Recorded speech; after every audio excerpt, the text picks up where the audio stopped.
I per acabar, i que després s'exalti la resta de poetes, pedres, fogueres, capellaires, exaltadors, amadors, estimadors, apassionadors, apassionats, muntanyes que canten, arbres aquí, persones que vendran a excitar-vos, a fer-vos regalimar, a disfrutar i tot. Acabaré amb un text que es diu Seguint l'alquímia, perquè aquesta antologia de poesia jove dels Països Catalans, Pedra Foguera, preu popular 7 euros, aquí tenim una catxa que hem de vendre tota, jo estaré aquí com a businessman. Aquesta pedra foguera que fa foc i crema i fa caliu per tot està dedicada a un dels més grans poetes de la història, com és Josep Palau i Fabra. En Josep Palau i Fabra li varen demanar, menys si volia fer el pròleg, ja no podia, li ho van pedir la seva còrpora, i després n'Enric Casasses va dir, ja ho faré.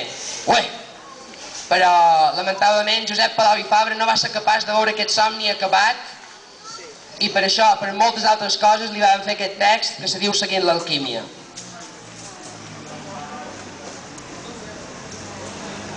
Josep Palau i Fabra. Sí, sí, sí, aquest mateix.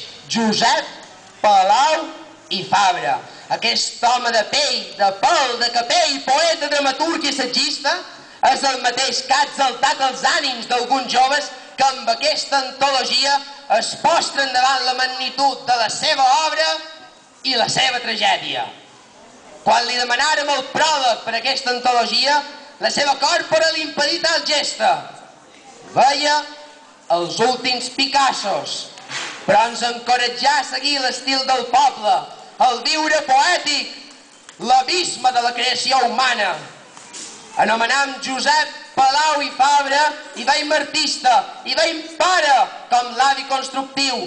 Cada català té la furtiva esperança de deixar ferms defensors de la seva obra, de la seva vida, de la seva pàtria, de la seva llengua i del seu tot. Palau, aquí ens tens. Visca la pedra i endavant!